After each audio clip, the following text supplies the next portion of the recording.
উৎকণ্ঠার এখানেই শেষ নেই, কারণ দিব্য তিনি বেঁচে আছেন, তবুও তিনি পাচ্ছেন না ফর্ম, এসআইআর এর ফর্ম। কি করবেন, কোথায় যাবেন, একরাশ উৎকণ্ঠা কাজ করছে, কারণ ভোটার তালিকায় তিনি মৃত, আর তাই তিনি পেলেন না এনুমারেশন ফর্ম।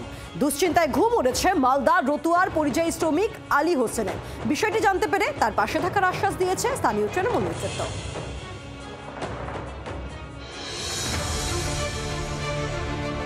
বছর 52 আলী হোসেন, মালদার রতুয়ার শামসি পঞ্চায়েতের ভগবানপুর গ্রামে বাড়ি। পরিযায়ী শ্রমিকের কাজ করে সংসার চালান। ভোটের মাস কয়েক আগে তিনি আজব সমস্যায় পড়েছেন। এসআইআর প্রক্রিয়া শুরু হওয়ার পর তাঁর বাড়ির সবাই এনুমারেশন ফর্ম পেয়েছেন, শুধু তিনিই পাননি। আলী হোসেনের দাবি 2002 সালের ভোটার তালিকায় তার নাম রয়েছে, কিন্তু 2013 সালের পর তাকে মৃত দেখিয়ে ভোটার তালিকা থেকে নাম বাদ দিয়ে দেওয়া হয়। দেখেন, আমি 1996 থেকে 2013 পর্যন্ত আমি ভোট দিয়েছি। 2013 পরে আমি দেখছি তারপরে ভোট দিতে যে আমার ডিলেট, মানে আমি মৃত্যু, মানে ডেথ মৃত্যু। 2013 পরে আমি মৃত্যু ভোটার লিস্টে। আমি কিন্তু জীবিত, আপনার সামনে বসে গল্প করছি, কথা বলছি। দেখেন, ভোটার তালিকায় নাম তুলতে না পারলে কি হবে? এবার কি নাগরিকত্ব খোয়াতে হবে? চলে যেতে হবে বাংলাদেশে?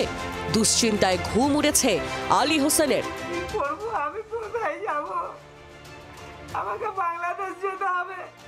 বিষয়টি জানতে পেরে তার পাশে থাকার আশ্বাস দিয়েছে স্থানীয় তৃণমূল নেতৃত্ব।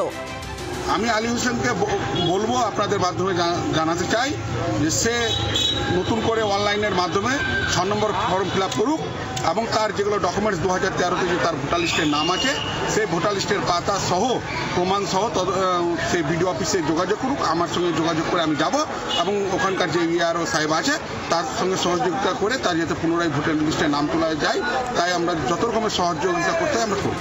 আলী হোসেনের দাবি, এর আগে একাধিকবার প্রশাসনে আবেদন জানিয়েও সুরাহা হয়নি। এবার কি মিটবে সমস্যা? দুশ্চিন্তা কাটছে না পরিযায়ী শ্রমিকের। মালদা থেকে রণজয় সিংহের রিপোর্ট, জি 24 ঘন্টা। আমি কোথায় যাব? বাংলার আওয়াজ, বাঙালির আবেগ, জি 24 ঘন্টা।